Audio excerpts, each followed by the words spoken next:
Hello friends, जैसा कि हम सभी जानते हैं कि कोरोना की दूसरी वेव इसकी पहली वेव से भी ज़्यादा खतरनाक है और अगर वैज्ञानिकों की माने तो आने वाली तीसरी वेव इससे भी ज़्यादा खतरनाक हो सकती है। हालांकि मौजूदा गाइडलाइंस के अकॉर्डिंग इस तीसरी वेव में भी हमें वही प्रिकॉशंस लेने होंगे जिनके बारे में हम बहुत बेहतर तरीके से जानते हैं और उम्मीद करते हैं कि इस बार हम वो गलतियां नहीं करेंगे जो अभी तक करते आए हैं और आने वाली किसी भी तरीके की वेव का बड़ी सूझबूझ और समझदारी के साथ मुकाबला करेंगे।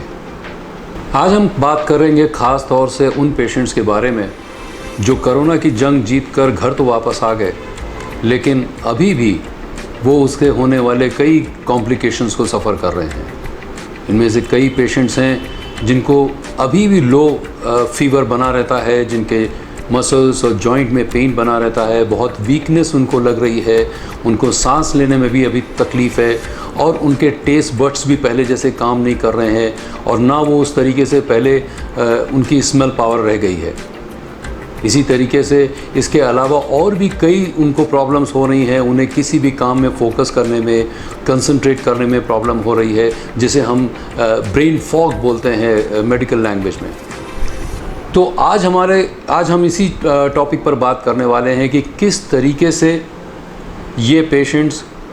अपनी पहले की एक्टिव लाइफ में वापस आ सकते हैं, उन्हें किस तरीके के प्रिकॉशंस लेने चाहिए, चाहे वो फ़िज़िकल एक्सरसाइज की हम बात करें या किस तरीके के डाइटरी मैनेजमेंट होने चाहिए जिससे कि वो पहले से की तरह अपने सारे काम उसी तरीके से या यूँ कहें कि उससे बेहतर तरीके से कर सकें। इसमें हम बात करेंगे दोनों तरह के पेशेंट्स के बारे में, यानी कि वो पेशेंट्स जो कोरोना इन्फेक्टेड होने से पहले बहुत ज़्यादा एक्टिव नहीं थे, नॉर्मल लाइफ जी रहे थे, और उन पेशेंट्स के भी बारे में जो कोरोना इन्फेक्टेड होने से पहले हाईली एक्टिव थे, चाहे वो रेगुलर एक्सरसाइज करते रहे हों या फिर वो स्पोर्ट्समैन रहे हों। इसमें हम बात करेंगे उन सभी प्रिकॉशंस के बारे में कि किस तरह से वो अपने पहली जैसी एक्टिव लाइफ में वापस आ सकते हैं या यूँ कहें कि वो पहले से बेहतर कैसे हो सकते हैं। इन बातों को जानने से पहले हमें कुछ बातें जानना बहुत ज़रूरी है। जैसा कि हम सभी जानते हैं कि जब से ये कोरोना इन्फेक्शन या यूँ कहें कि कोविड जैसी महाबीमारी फैली है, तब से सभी वैज्ञानिक, सभी डॉक्टर्स एक बात ज़रूर कहते आ रहे हैं, वो ये कि जिन लोगों की इम्यूनिटी बहुत अच्छी है उनको ये बहुत ज़्यादा इफ़ेक्ट नहीं कर रहा है और अगर उनको इसका इन्फेक्शन होता भी है तो वो बहुत ईज़िली घर पर रहते ही अपने आप को ठीक कर सकते हैं। इसी तरीके से एक बात और भी सामने आई है कि जो लोग पहले से एक्टिव रहे हैं, जिनकी लाइफस्टाइल बहुत एक्टिव रही है, जिन्होंने अपने खान पीन पर हमेशा ध्यान रखा है और कई तरीके के जो इंटॉक्सिकेंट्स, चाहे हम स्मोकिंग की बात करें या अल्कोहलिज्म की बात करें, इन सब से जो लोग ज़्यादा दूर रहे हैं उनको भी इससे बहुत ज़्यादा कॉम्प्लिकेशंस नहीं हुए हैं। देखिए, कोरोना इन्फेक्शन तो किसी को भी हो सकता है, वो स्पोर्ट्समैन को भी हो सकता है, वो एक इनएक्टिव इंसान को भी हो सकता है, वो एक बॉडी बिल्डर को भी हो सकता है, लेकिन उसका इम्पैक्ट कितना पड़ेगा ये डिपेंड करता है कि हमारी बॉडी किस तरीके से तैयार है, कितनी तैयार है उस इन्फेक्शन को लड़ने के लिए। तो जैसा कि मैंने अभी आपसे कहा कि जितना अभी तक पूरी रिसर्च जो हुई है उसमें यही बोला गया है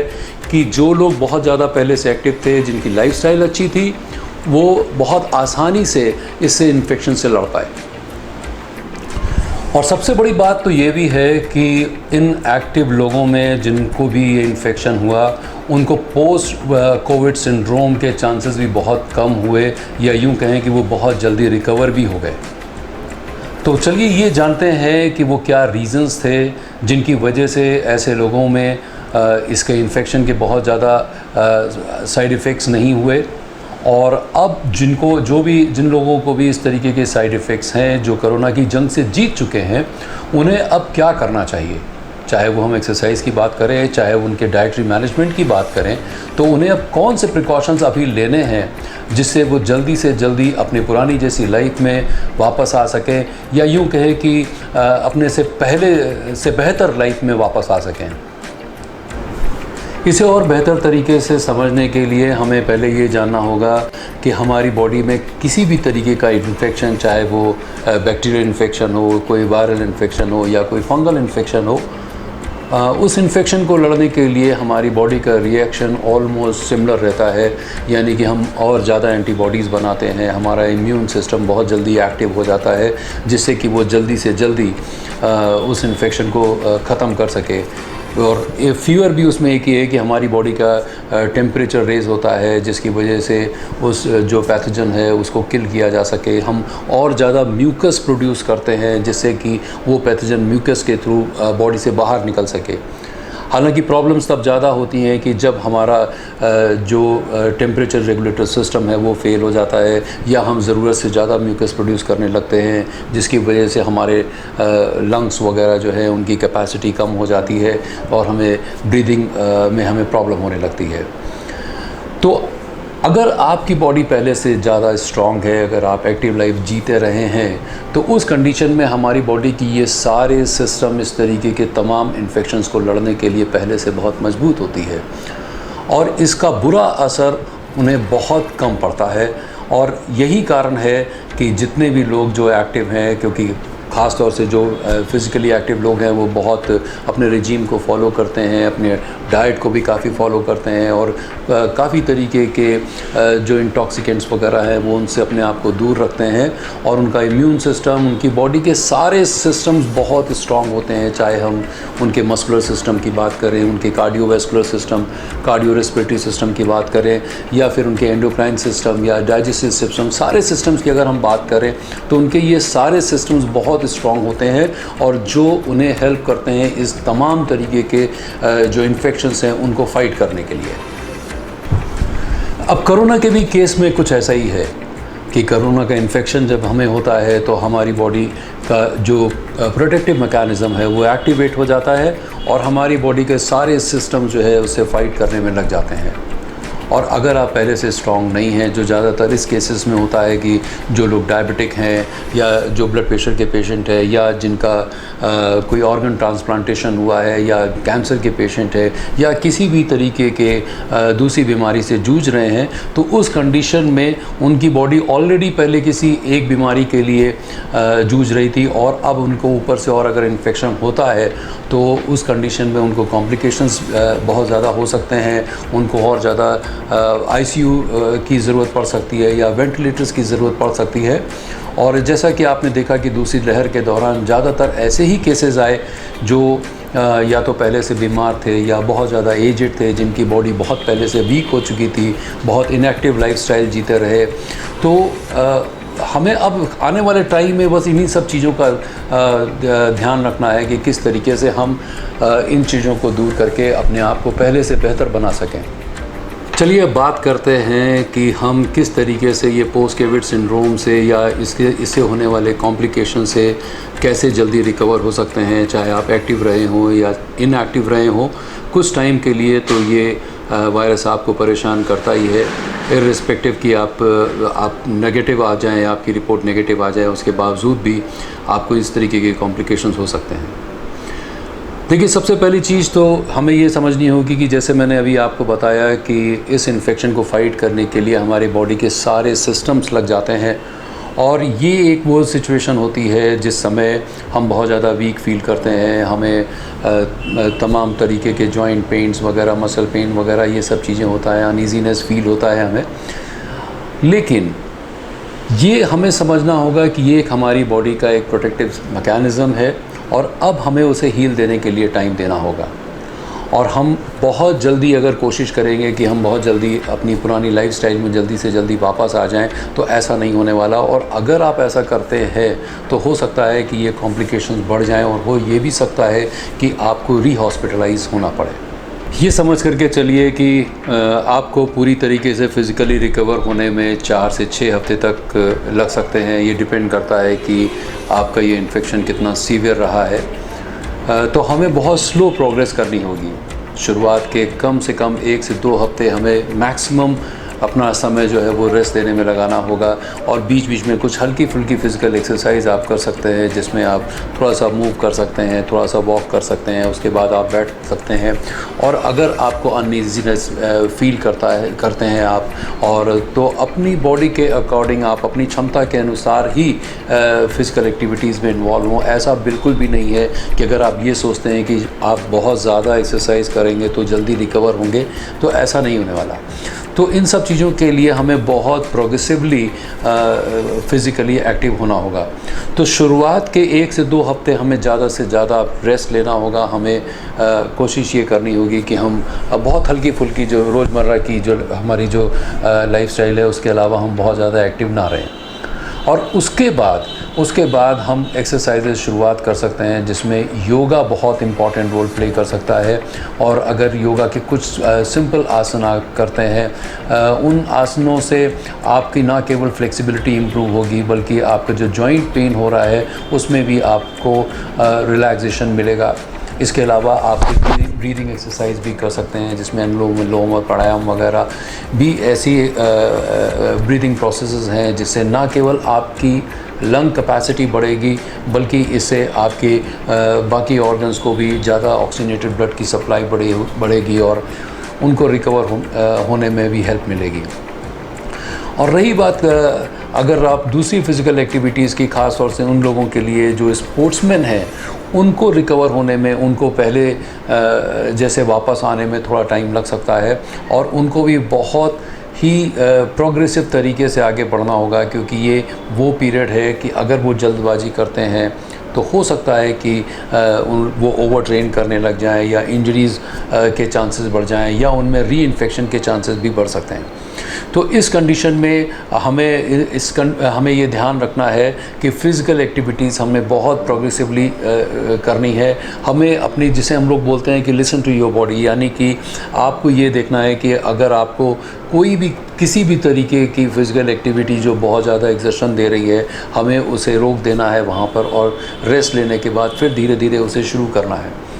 रही बात स्पोर्ट्समैन की, तो हो सकता है कि इस वीडियो को देखने वाले कुछ हमारे स्पोर्ट्समैन हो जो ओलंपिक्स होने जा रहे हैं, उसमें भी हो सकता है कि वो पार्टिसिपेट करने जा रहे हों। तो उस कंडीशन में उन्हें भी ये ध्यान रखना है कि भले ही अगर कंपटीशन पास में है, और अगर वो रिकवरी के लिए बहुत ज़्यादा अगर एक्टिव होते हैं, तो हो सकता है कि उनको प्रॉब्लम्स, उनके कॉम्प्लिकेशंस बढ़ जाएं और उन्हें वहाँ पर खेलने का भी मौका ना मिले। याद रखिए कि किसी भी मेडल से ज़्यादा ज़रूरत आपकी अपनी लाइफ है, तो हमें सबसे पहले अपनी लाइफ को बचाना है, और उसके बाद ही हमें और किसी चीज़ के बारे में सोचना होगा। इसी तरह से जो लोग इससे पहले रेगुलर एक्सरसाइज करते रहे हों, हालांकि जिम्स वगैरह या हेल्थ सेंटर्स तो आजकल बंद चल रहे हैं, लेकिन कई लोग हैं जो आज भी होम एक्सरसाइजेस कर रहे हैं। उन्होंने अपने जिम्स बनाए हुए हैं अपने घर पर, और एक्सरसाइज करते रहे हैं। और अगर उनको इन्फेक्शन होता है और वापस वो आते हैं नेगेटिव, कोरोना नेगेटिव होने के बाद, तो उनको भी ये चीज़ चाहिए कि वो एकदम से ही अपनी एक्सरसाइजेस शुरू ना करें। और उनको ये चाहिए कि शुरुआत में, जैसे मैंने पहले बताया, कि 1 या 2 हफ्ते का रेस्ट लेने के बाद उन्हें प्रोग्रेसिवली धीरे धीरे एक्सरसाइज शुरू करनी चाहिए, जिसमें कुछ स्ट्रेचिंग एक्सरसाइजेस और या फिर कुछ योगा की एक्सरसाइजेस वो कर सकते हैं, कुछ ब्रीदिंग एक्सरसाइज कर सकते हैं। उसके साथ साथ वो कुछ बॉडी वेट वाली एक्सरसाइजेस भी शुरू कर सकते हैं, जिससे कि उनकी मसल्स में स्ट्रेंथ डेवलप हो और वो पहले जैसे वापस आ सकें। फुल फ्लेजेड एक्सरसाइज शुरू करने में हो सकता है उन्हें 4 से 6 हफ्ते लगें, और हो सकता है कि इस दौरान वो उतना वज़न ना उठा पाएँ जितना वो पहले उठाते रहे हों। तो इससे कुछ परेशान होने की ज़रूरत नहीं है। अगर आप एक प्रोग्रेसिव तरीके से एक्सरसाइज शुरू करते हैं, एक प्रोग्रेसिव रेजिस्टेंस ट्रेनिंग शुरू करते हैं, तो उस कंडीशन में आप बहुत जल्दी पहले जितना वज़न उठाने लग जाएंगे, और इससे होने वाले जो तमाम कॉम्प्लिकेशंस हैं उनसे आप अपने आप को दूर रख सकेंगे। क्योंकि ये एक बिल्कुल नया तरीके का इन्फेक्शन है। इस तरीके के बारे में अभी हम लोग बहुत ज़्यादा अच्छी तरीके से अभी भी नहीं जानते हैं कि इसके लॉन्ग टर्म क्या कॉन्सिक्वेंसेस होंगे। तो अभी आप इससे पहले अगर कभी बीमार पड़ते थे तो आप बहुत जल्दी रिकवर हो जाते थे, लेकिन ये वायरस एक डेडली वायरस है, और इस कंडीशन में हमें ये ध्यान रखना होगा कि हमें बहुत प्रोग्रेसिवली अपनी एक्सरसाइजेस को शुरू करना है, और सिर्फ तभी आप अपने पहले जैसी एक्टिव लाइफ को वापस ला सकते हैं। 2-3 हफ्ते के बाद, जैसा मैंने बताया कि अब आप जैसे बॉडी वेट वाली एक्सरसाइजेस जैसे अपर बॉडी के लिए पुशअप्स वगैरह या स्क्वाट्स वगैरह लगा सकते हैं। फिर उसके बाद आप बहुत माइल्ड वेट से बहुत लाइट वेट डंबल्स को इस्तेमाल कर सकते हैं। फिर चाहे आप वो बॉडी बिल्डिंग करते रहे हों या एक्सरसाइज जनरल एक्सरसाइज करते रहे हों, या आप किसी कोई स्पोर्ट्स पार्टिसिपेशन अगर आपका हो तो हल्की फुल्की एक्सरसाइजेज आप शुरुआत कर सकते हैं। और उसके बाद प्रोग्रेसिवली जैसे 3rd और 4th अगर जब आप वीक आता है तो धीरे धीरे आप इंटेंसिटी अपनी बढ़ा सकते हैं। यानी कि अगर मैं ये बात कहूँ कि पहले 2 हफ्तों के बाद जब मैंने आपसे बताया कि आप ज़्यादा फोकस अपना रेस्ट करने पर लगाएं, फिर उसके बाद आप हल्की फुल्की एक्सरसाइज का मतलब कि जितनी आपकी मैक्सिमम कैपेसिटी है उसका ऑलमोस्ट 40 to 50% यूज़ करिए। सपोज़ अगर आप किसी एक्सरसाइज में 100 kg का वेट लिफ्ट करते हैं तो अभी शुरुआत आप सिर्फ 40 to 50 kg से शुरुआत करिए, और उतने रेपिटेशंस करिए जितने में आप बेटर फील करें या आप बहुत ज़्यादा एग्जॉस्टेड ना फील करें। क्योंकि इंडिविजुअल डिफरेंसेस की वजह से ये कहना बहुत मुश्किल होगा कि आप इतना ही वज़न उठाएं या इतना % ही वज़न उठाएं, क्योंकि हो सकता है कि कुछ लोग बेटर रिकवर करें, उनकी बॉडी पहले से और ज़्यादा स्ट्रॉन्ग हो, तो हो सकता है कि वो थोड़ा सा वज़न ज़्यादा भी उठा सकते हैं। लेकिन ये हमें ध्यान रखना है कि हमें बहुत ज़्यादा एक्सर्शन नहीं देना है, बहुत जल्दबाजी नहीं करनी है, और अपनी बॉडी को सुनना है कि वो कैसा रिस्पॉन्ड कर रही है। मैं समझता हूँ कि उससे बेहतर कोई भी ट्रेनर आपको नहीं बता सकता है। और इसके बाद 3 से 4 हफ्ते के बाद वो धीरे धीरे अपना रेजिस्टेंस बढ़ा सकते हैं, आप 70 to 80% तक जा सकते हैं। और मैं समझता हूँ कि 6 हफ्ते का टाइम लगेगा आपको फुल फ्लेजेड उसी तरीके से एक्सरसाइज में वापस आने के लिए। और जैसा कि अभी हमने बात करी फ़िज़िकल एक्टिविटीज़ के बारे में, तो हमें ये भी समझना होगा कि जो लोग इनएक्टिव रहे हैं उनको भी इसी तरीके से अब उन्हें चाहिए कि इस तरीके की एक्सरसाइजेज़ को भले ही वो स्ट्रेंथ ट्रेनिंग में बहुत ज़्यादा ना करें, लेकिन हल्की फुल्की एक्सरसाइज को अगर वो करते हैं तो उनकी रिकवरी पहले से फास्ट हो जाएगी। और एक्सरसाइज के साथ साथ हमें एक और भी बहुत इम्पॉर्टेंट चीज़ है, उस पर भी ध्यान देना होगा, जो है हमारे डाइट। अब जैसे कि मैंने अभी आपको इस वीडियो के शुरुआत में बताया कि ये गाइडलाइंस रही हैं शुरुआत से कि जो लोग फिज़िकली एक्टिव थे उन लोगों का इम्यून सिस्टम बड़ा स्ट्रॉन्ग था, और उसी तरीके से जो लोग बहुत ज़्यादा हेल्दी फूड खाते थे उनको भी इसके कॉम्प्लिकेशंस के चांसेस बहुत कम रहे। अब अगर आप रिकवरी पीरियड के दौरान या उसके बाद भी अगर आप जंक फूड बहुत ज़्यादा खाते हैं, बहुत ज़्यादा ऑयली फूड लेते हैं, बहुत ज़्यादा फैटी चीज़ें या बहुत ज़्यादा सॉल्टी चीज़ें या बहुत ज़्यादा शुगरी चीज़ें खाते हैं, तो आपका रिकवरी पीरियड जो है वो डिले हो सकता है। हमें वही हेल्दी लाइफस्टाइल फॉलो करनी होगी जिसको तमाम सालों से जिसके बारे पर हम चर्चा करते आ रहे हैं, तमाम टीवी शोज़ में, न्यूज़पेपर्स वगैरह में जो आर्टिकल्स लिखते आ रहे हैं कि आप हेल्दी खाना खाइए और रेगुलर एक्सरसाइज करिए। अब हमें वही चीज़ हमें ध्यान रखनी होगी, क्योंकि कोरोना मैं समझता हूँ एक बहुत अच्छा मैसेज भी आपको दे करके जा रहा है, एक बहुत बड़ी सीख हमको दे करके जा रहा है कि अगर आज भी हमने अपने शरीर का ध्यान नहीं दिया, अगर हमने रेगुलर एक्सरसाइज नहीं करी, अगर हमने अपने डाइट पे ध्यान नहीं दिया, अगर हमने बहुत ज़्यादा इंटॉक्सिकेंट्स का इस्तेमाल किया, बहुत ज़्यादा जंक फूड का इस्तेमाल किया, तो हो सकता है कि किसी भी तरीके का, अभी हम कोरोना की बात कर सकते हैं, हो सकता है कि नेक्स्ट टाइम किसी भी कोई दूसरे तरीके का केमिकल वेपन या बायोलॉजिकल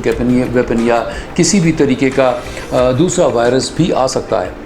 और यकीन मानिए वो चाहे कोई किसी भी तरीके का वायरस हो या किसी भी तरीके का बायोलॉजिकल वेपन हो, अगर आपका इम्यून सिस्टम स्ट्रांग है, अगर आपकी बॉडी के सारे सिस्टम सुचारू रूप से काम कर रहे हैं, तो आप इस तरीके की किसी भी लड़ाई से लड़ने से, एक एवरेज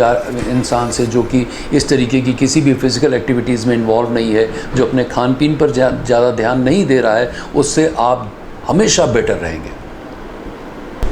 इसके साथ साथ अगर हम डाइटरी मैनिपुलेशंस की बात करें तो कुछ नियम हैं जिन्हें हमें मानना होगा। सबसे पहले कोशिश ये करिए कि आप दिन भर में कम से कम 4 से 5 मील्स लीजिए। हालांकि हो तो 6 मील भी सकते हैं, अगर 6 मील आप लेते हैं तो और बेहतर है, लेकिन कम से कम 4 से 5 मील्स आप ज़रूर लीजिए। वो हर मील छोटे छोटे मील्स होने चाहिए और कोशिश करिए कि हर एक मील के बीच में कम से कम 2.5 से 3 घंटे का गैप हो। और उन तमाम मील्स में, जितने भी मील्स आप 4 से 5 मील्स ले रहे हैं, उसमें अप्रॉक्सीमेटली कार्बोहाइड्रेट, फैट और प्रोटीन का एक सही रेशियो होना बहुत ज़रूरी है। जिसमें अगर मैं यूँ कहूँ कि 3 पार्ट्स आपको कार्बोहाइड्रेट्स लेने चाहिए, 2 पार्ट्स आप प्रोटीन ले सकते हैं और 1 पार्ट उसका फ़ैट होगा। कार्बोहाइड्रेट रिच चीज़ों में जैसे आप 2 तरीके के कार्बोहाइड्रेट्स हैं मेनली। एक सिंपल कार्बोहाइड्रेट्स है, एक कॉम्प्लेक्स कार्बोहाइड्रेट्स हैं। सिंपल कार्बोहाइड्रेट्स जिसमें हम कह सकते हैं कि जितने भी जो मौसमी फ्रूट्स वगैरह हैं वो आप दिन भर में कम से कम 1 या 2 फ्रूट ज़रूर लें। और कॉम्प्लेक्स कार्बोहाइड्रेट्स में होल ग्रेन जो चीज़ें हैं, जैसे आप दलिया खा सकते हैं, आप पोहा खा सकते हैं, आप चपातीज़ हैं, आप स्वीट पोटैटोज़ खा सकते हैं, और भी कई ऐसी चीज़ें हैं जिन्हें आप इस्तेमाल कर सकते हैं कार्बोहाइड्रेट के सोर्सेज के रूप में। और इसी तरीके से प्रोटीनस चीज़ें भी आपको लेनी चाहिए। और आपने ये भी देखा होगा कि इस दौरान डॉक्टर्स ने प्रोटीन पर बहुत एम्फसाइज़ किया है कि जिन लोगों के डाइट में प्रोटीन की कमी रही है उनको भी इससे कोरोना के कॉम्प्लिकेशंस होने के चांसेस भी ज़्यादा बढ़े हैं और वो इसे बहुत अच्छी तरीके से ठीक से फाइट भी नहीं कर पाए हैं। देखिए, उसका एक बहुत बड़ा कारण है कि जैसे एक और टर्म हम लोग अभी सुनते आ रहे हैं कि हमारी बॉडी एंटीबॉडीज़ बनाती है। देखिए, प्रोटीन के बहुत सारे रोल्स हमारी बॉडी में होते हैं और ये भी एक हमारा रोल है कि वो प्रोटीन अगर सोर्स आपके अच्छे हैं तो हमारी बॉडी ज़्यादा एंटीबॉडीज़ बनाती है, और एंटीबॉडीज़ ही हैं जो हमारे को किसी भी लड़ाई से लड़ने के लिए हमें स्ट्रेंथ देते हैं। तो और जहाँ तक अगर इंडियन डाइट की बात करें तो मैं देखता हूँ कि हमारे डाइट में जितना प्रोटीन एक नॉर्मल इंसान को ज़रूरत होती है उसका हम लोग 1/3 भी नहीं लेते हैं। ये मैं उन लोगों की बात कर रहा हूँ जो इनएक्टिव रहे हैं, और जो फिज़िकली एक्टिव हैं, जो एक्सरसाइज कर रहे हैं, चाहे वो जिम जाते हों, चाहे वो स्पोर्ट्समैन हो, चाहे वो बॉडी बिल्डिंग कर रहे हों, उनके डाइट में प्रोटीन की रिक्वायरमेंट और भी ज़्यादा बढ़ जाती है। तो उस कंडीशन में हमें अपने प्रोटीन इंटेक पे बहुत ध्यान देना है। और प्रोटीन के बहुत सारे सोर्सेज हैं, हालांकि जिसमें आप एग्स ले सकते हैं, एक बहुत अच्छा सोर्स होता है प्रोटीन का। और इसके अलावा जो दूसरे नॉन वेजिटेरियन सोर्सेज भी हैं, जैसे आप फ़िश ले सकते हैं और आप चिकन खा सकते हैं, या फिर इसके अलावा आप जो इसके वेजिटेबल सोर्सेज हैं जिसमें सोयाबीन वगैरह का इस्तेमाल आप कर सकते हैं, आप दूध पी सकते हैं, आप पनीर खा सकते हैं। तो कोशिश ये करिए कि किसी न किसी रूप में आप थोड़ा थोड़ा आप इन चीज़ों को, इन प्रोटीनस डाइट को अपने हर मील में ज़रूर इन्वॉल्व करें, जिससे कि आपकी मसल्स को भी स्ट्रेंथ मिले आपके, और इसके अलावा आपके एंटीबॉडीज़ का फॉर्मेशन भी अच्छा हो और आप बेहतर रिकवर भी कर सकें। इसी तरीके से अगर हम जैसे अभी हम सिर्फ प्रोटीन की बात कर रहे थे, तो ये भी हो सकता है कि अगर आपकी रिक्वायरमेंट फुलफ़िल नहीं हो पा रही है सिर्फ डाइट से, तो आज मार्केट में बहुत अच्छी क्वालिटी के प्रोटीन सप्लीमेंट्स भी अवेलेबल हैं, आप वो सप्लीमेंट्स भी ले सकते हैं। हालांकि ये कहना थोड़ा मुश्किल होगा कि आपको कितना प्रोटीन एक दिन में चाहिए, क्योंकि इंडिविजुअल डिफरेंसेस की वजह से जब तक सर्टेन असेसमेंट्स आपके ना हों तब तक ये कह पाना बहुत मुश्किल है कि आपको एग्जैक्टली कितना प्रोटीन चाहिए। लेकिन अगर एक लेमैन लैंग्वेज में की भाषा में अगर बात करें तो उस कंडीशन में अगर आपका वज़न करीब 70 से 80 किलो के आसपास है तो ऑलमोस्ट आपको 60 से 80 ग्राम के बीच में प्रोटीन की ज़रूरत है, अगर आप बहुत ज़्यादा एक्टिव नहीं हैं। अगर आप एक्टिव हैं तो ये रिक्वायरमेंट आपकी और भी ज़्यादा बढ़ सकती है। इसके और इनको जानने में कि किस डाइट में कितना प्रोटीन है और किस फूड में कितना परसेंटेज प्रोटीन का होता है, उसको जानने के लिए तमाम वेबसाइट हैं। किसी ऑथेंटिक वेबसाइट से आप ये आसानी से जान सकते हैं। अब इसके बाद बात हम करते हैं फ़ैट की। तो हमें ये ध्यान रखना है कि हमें तमाम तरीके के सैचुरेटेड फ़ैट से दूर रहना है। एक्सेसिव सैचुरेटेड फैट जो है वो हमारी इम्यूनिटी को ही केवल कम नहीं करता, साथ में दूसरी तरीके के डिसऑर्डर्स, और स्पेशली जिसमें हार्ट से रिलेटेड प्रॉब्लम्स हैं, जिसमें कोरोनरी आर्टरी का ब्लॉकेज होना, हार्ट अटैक होना, स्ट्रोक के चांसेस होना, ये तमाम तरीके की जो हार्ट से रिलेटेड प्रॉब्लम्स हैं उनका एक बहुत बड़ा कारण है जो है जो हम बहुत ज़्यादा सैचुरेटेड फैट या यूँ कहें कि ट्रांस फैट का बहुत ज़्यादा इस्तेमाल करते हैं। सैचुरेटेड फैट की अगर हम बात करें तो जितना भी एनिमल फैट है, इसीलिए बोला जाता है कि रेड मीट जैसे है तो उसकी बहुत कम आप उसका इस्तेमाल करें। अगर आप रेड मीट खाते हैं तो कोशिश करिए 100 से 200 ग्राम से ज़्यादा, अगर आप हफ्ते भर में इससे ज़्यादा आपको ज़रूरत नहीं है, और उसमें जितने भी इंपॉर्टेंट मिनरल्स वगैरह होते हैं वो आपको सफिशिएंट अमाउंट में मिल जाते हैं। और उससे ज़्यादा अगर आप रेड मीट का इस्तेमाल करते हैं तो वो आपकी बॉडी में कोलेस्ट्रॉल बढ़ा सकता है और उसकी वजह से आपको तमाम तरीके के हेल्थ इश्यूज़ हो सकते हैं। अब रही बात हेल्दी फैट की, तो जितने भी वेजिटेबल सोर्सेज हैं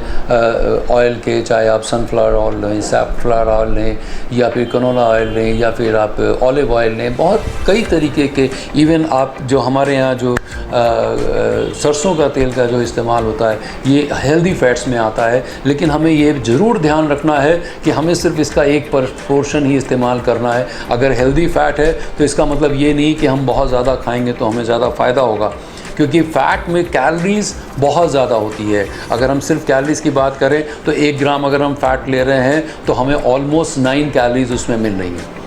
अगर हम 1 ग्राम प्रोटीन ले रहे हैं या 1 ग्राम कार्बोहाइड्रेट का इस्तेमाल कर रहे हैं तो हमें ऑलमोस्ट 4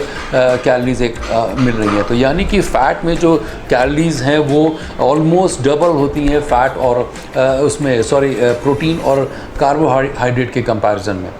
तो हमें ये चाहिए कि फ़ैट का कंटेंट हम कम से कम मिनिमम रखें और जो भी हम खाएं वो हेल्दी फ़ैट हो। और इसके साथ साथ जैसे प्रोटीन, कार्बोहाइड्रेट और फैट के साथ साथ अब हमारा एक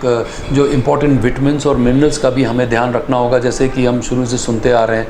कि विटामिन सी बहुत इम्पॉर्टेंट रोल प्ले करता है हमारी इम्यूनिटी को इम्प्रूव करने में। जिंक हमारा बहुत इम्प्रूव करता है हमारी इम्यूनिटी को। और भी कुछ खास मिनरल्स या विटामिन्स हैं, जैसे विटामिन ए जो जितने भी फ्रूट्स होते हैं उसमें भी आपको, जितने भी कलर्ड फ्रूट्स हैं उसमें विटामिन ए बहुत प्रचुरता में मिलता है, आप वो ले सकते हैं। और उसके अलावा विटामिन ई रिच वाली जितनी भी फ्रूट्स हैं, चाहे हम वेजिटेबल ऑयल्स की बात करें और या दूसरे तमाम ऐसे फ्रूट्स हैं, एवोकाडोस वगैरह हैं जिसमें बहुत अच्छी मात्रा में विटामिन ई भी हमको मिलता है, वो हम ले सकते हैं। विटामिन सी के लिए हम लेमन का इस्तेमाल कर सकते हैं, ऑरेंजेस का इस्तेमाल कर सकते हैं, टमाटोज़ का इस्तेमाल कर सकते हैं। कहने की बात ये है कि अगर हम होल फूड खा रहे हैं, जंक फूड को अवॉइड कर रहे हैं, और जो अवेलेबल जो हमें मौसम की जो हमें सब्जियां मिल रही हैं, जो हमें फ्रूट्स मिल रहे हैं, वो अगर हम प्रॉपरली अगर उनका इस्तेमाल कर रहे हैं तो हमें काफ़ी हद तक हमारे विटामिन्स, मिनरल्स और फाइबर्स की वो हमें पूर्ति करते हैं हमारे। हालांकि अब यहाँ एक बात ये भी है, उस टॉपिक पे मैं बहुत ज़्यादा बात नहीं करूँगा, कि ये भी कहा जाता है कि आजकल जो हम लोग फ्रूट खा रहे हैं उनका उसमें वो कंटेंट उतने लेवल की नहीं है। ये मैं मानता हूँ कि आज जो न्यूट्रिशन वैल्यू है जो आजकल के फूड्स की वो उतनी नहीं रह गई है जितनी पहले थी, या जो हम लोग किताबों में पढ़ते हैं कि इसमें इतना मिनरल्स होंगे, इसमें इतना, मैं नहीं मानता कि उतने मिनरल्स आज कल जो जिस तरीके से जो क्रॉप रोटेशन नहीं हो रहा है, या जो भी जो तमाम तरीके के फर्टिलाइज़र्स या जो भी यूज़ होता है जिसकी वजह से वो कंटेंट अब उतने नहीं रह गए।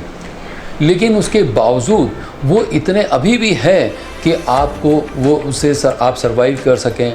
और इसके अलावा हालांकि ये एक और डिबेट का विषय होगा कि क्या हमें विटामिन्स और मिनरल्स के सप्लीमेंट्स खाने चाहिए या नहीं खाने चाहिए, लेकिन मैं ये कहूँगा कि आप उन्हें ले सकते हैं। उनसे कोई बहुत ज़्यादा आपको किसी भी तरीके का नुकसान नहीं होगा, और अगर वो बहुत ज़्यादा फ़ायदा नहीं करेंगे तो मैं समझता हूँ नुकसान नहीं होगा आपको, और कम से कम जो भी आपको विटामिन्स और मिनरल्स चाहिए होते हैं उनकी वो पूर्ति कर सकेंगे। इसी के साथ साथ आपको वाटर इनटेक पर भी ध्यान रखना है, क्योंकि हमारी बॉडी का जो मैट्रिक्स है, अगर हम ब्लड की बात करें तो ऑलमोस्ट 90% पोर्शन जो हमारे ब्लड का है वो वाटर होता है। और हमारा ब्लड ही है जो इस तमाम तरीके के न्यूट्रिएंट्स को हमारे डिफरेंट ऑर्गन्स तक पहुंचाने का काम करता है। तो अगर हमारा वाटर कंटेंट कम होगा तो हमारे ब्लड थिकन होने के चांसेस हो जाएंगे और वो न्यूट्रिएंट्स और ऑक्सीजन की सप्लाई हमारे ऑर्गन्स तक नहीं पहुंच पाएगी और फिर उनकी रिकवरी स्लो हो जाएगी। तो हमें कम से कम 2 से 3 लीटर पानी रोज़ पीना है। और पानी पीने का एक जो सही तरीका वो ये है कि आप कोशिश ये करें कि हर घंटे में 1 गिलास पानी पिएं। ये एक साथ 3 या 4 गिलास पानी पीना आपके लिए फ़ायदेमंद नहीं हो सकता है। और अगर आप हर 1 घंटे में 1 बार पानी पीते हैं, इर्रिस्पेक्टिव कि आपको कब प्यास लगती है, हमेशा याद रखिए कि अगर आपको प्यास लगने पर अगर आप पानी पी रहे हैं तो इसका मतलब ये है कि आपकी बॉडी ऑलरेडी एक डिप्लीटेड स्टेट में आ चुकी है और आप यानी कि आपको उससे पहले पानी पी लेना चाहिए था। और इसका एक और आसान तरीका मैं और आपको बताता हूँ कि अगर आप हर 2 घंटे में 1 बार टॉयलेट नहीं जा रहे हैं, इसका मतलब ये है कि आपका वाटर इनटेक कम है और आप अपने किडनीज़ पर बहुत ज़्यादा लोड दे रहे हैं। तो उसके लिए जो बेस्ट तरीका वो ये है कि हम अपने प्यास को ना ध्यान रखते हुए कोशिश ये करें कि हर 45 मिनट से 1 घंटे के बीच में 1 गिलास पानी ज़रूर पिएं। ये इसकी वजह से ना केवल आपको आपकी रिकवरी फास्ट होगी बल्कि इससे जितने भी तरीके के जैसे मैंने बताया कि न्यूट्रिएंट्स आप ले रहे हैं वो भी हमारे ऑर्गन्स की तरफ फास्ट मूव करेंगे। इन सब चीज़ों के साथ साथ हमें जैसे शुरुआत में मैंने बोला कि रेस्ट पे बहुत ध्यान देना है, तो आप प्रॉपर रेस्ट करिए। बहुत ज़्यादा टीवी या मोबाइल का इस्तेमाल मत करिए क्योंकि इन चीज़ों के इस्तेमाल से आपको इंसोम्निया की भी प्रॉब्लम हो सकती है, आपकी स्लीप डिस्टर्ब हो सकती है। जिस तरीके की वहाँ उसमें से रेज़ निकलती हैं वो आपके लिए आपकी हेल्थ को नुकसान कर सकती हैं और ख़ास तौर से उस समय जब आप कोविड इन्फेक्टेड रहे हों और उसके लिए आपकी बॉडी रिकवर कर रही हो। तो कोशिश ये करिए कि आप एक साउंड स्लीप लीजिए। ख़ास तौर से रात में कोशिश करिए आप जल्दी सोएं और सुबह जल्दी उठें। आप एक छोटा सा नैप ज़रूर ले सकते हैं दिन में 20 से 30 मिनट के लिए, लेकिन बहुत ज़्यादा डीप स्लीप में मत जाइए। आप चाहें तो नैप्स 1 की बजाय 2 भी ले सकते हैं क्योंकि अभी आजकल जैसे लॉकडाउन चल रहा है तो उस कंडीशन में आप ज़्यादा बाहर नहीं जा रहे होंगे, तो कोशिश कर सकते हैं कि आप 1 या 2 अगर आप कैट नैप सॉर्ट ऑफ ले सकें 20 से 30 मिनट का, वो बहुत प्रोडक्टिव होंगे आपके लिए और इससे आपकी रिकवरी भी फास्ट होगी। तो फ्रेंड्स ये कुछ चीज़ें थी जो हम बात कर रहे थे जिसमें हमें कैसे फ़िज़िकली एक्टिव रहना है और किस तरीके से हमें डाइट को फॉलो करना है। इसके साथ साथ एक और इम्पॉर्टेंट चीज़ भी है जिसके बारे में भी मैंने शुरुआत में आपसे बात करी थी कि जो कोविड के जो पेशेंट रहे हैं और उनके बाद जब पोस्ट कोविड जो उनको कॉम्प्लिकेशंस हुए हैं उसमें एक चीज़ और भी शामिल हुई है और वो ये कि वो ठीक से किसी भी काम में फोकस नहीं कर पा रहे हैं। उनका कंसंट्रेशन जो है उतना नहीं बन पा रहा है। उनको ऐसा लग रहा है कि शायद उनकी कुछ मेमोरी लॉस भी उनको हो रहा है। देखिए, कोरोना इन्फेक्शन ये भी बताया गया है कि इसकी वजह से हमारे ब्रेन की कुछ सेल्स को भी ये डिस्ट्रॉय करता है और जिसकी वजह से ये सिम्टम्स आते हैं। उनको रिवर्स करने के लिए हम एक चीज़ कर सकते हैं कि हम कुछ इस तरीके के माइंड गेम्स आप कर सकते हैं जिसमें आप कुछ क्विज़ कर सकते खेल सकते हैं या कुछ इस तरीके के माइंड गेम्स में अपने आप को इन्वॉल्व कर सकते हैं जिससे आपके ब्रेन के ज़्यादा से ज़्यादा सेल्स, ज़्यादा से ज़्यादा नर्व्स और या न्यूरॉन्स इस्तेमाल हों और वहाँ पर ऑक्सीजनेटेड ब्लड की सप्लाई बढ़े और उनकी फंक्शनिंग बेहतर हो। इसके लिए आप मेडिटेशन कर सकते हैं और कई तरीके की ऐसी यौगिक क्रियाएं हैं जो हमें हेल्प करती हैं, हमें हमारे मेंटल फोकस को इम्प्रूव करने के लिए, हमारे कंसंट्रेशन को इम्प्रूव करने के लिए कई तरह के मेडिटेशंस हैं और उनके लिए तमाम तरीके की वेबसाइट्स हैं, यूट्यूब चैनल्स हैं जहां पर आप बहुत आसानी से बहुत आसान मेडिटेशंस हैं जिनको आप सीख सकते हैं और उनको आप इनकॉर्पोरेट कर सकते हैं अपने डेली लाइफस्टाइल में। मैं समझता हूँ कि अगर आप इन सभी चीज़ों से अगर आपने कुछ सीख ली, अगर आज जो चीज़ें आप अगर ये सब चीज़ें फॉलो करेंगे आपकी रिकवरी फास्ट होगी, तो मैं समझता हूँ कि आप इन सभी चीज़ों को कि आप रेगुलर एक्सरसाइज करेंगे, एक अच्छे डाइट को फॉलो करेंगे, जंक फूड से दूर रहेंगे, इंटॉक्सिकेंट्स का मिनिमम इस्तेमाल करेंगे या बिल्कुल इस्तेमाल नहीं करेंगे। और तो मैं समझता हूँ कि इससे आने वाली लाइफ आपकी पहले से और बेहतर हो सकती है। अब यहाँ पर एक चीज़ मैं और भी ऐड ऑन करना चाहता हूँ कि शायद ये सवाल भी आप लोगों के बीच में आया होगा कि इस कोरोना पीरियड के दौरान कुछ बॉडी बिल्डर्स की डेथ हो गई। अब आप सोचेंगे कि मैं अभी तक आपको ये बता रहा था कि जो लोग बहुत ज़्यादा फिज़िकली एक्टिव रहते हैं उनको इसके इन्फेक्शन के चांसेस भी कम हुए या इसके कॉम्प्लिकेशंस के चांसेस भी कम हुए, वो जल्दी रिकवर हो गए, वो जल्दी उनको आईसीयू एडमिट होने की ज़रूरत नहीं पड़ी, उनको वेंटिलेटर्स, उनको ऑक्सीजन की ज़रूरत नहीं पड़ी।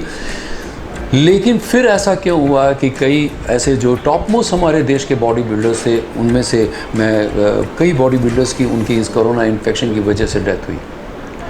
देखिए, अगर हम बॉडी बिल्डर्स की बात करें तो एक बॉडी बिल्डर्स और जो नेचुरली जो लोग एक्सरसाइज जो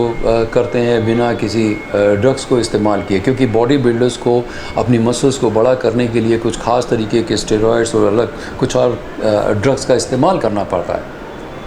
और ये ड्रग्स इतने पोटेंट होते हैं कि इनके अपने तमाम तरीके के साइड इफ़ेक्ट्स होते हैं।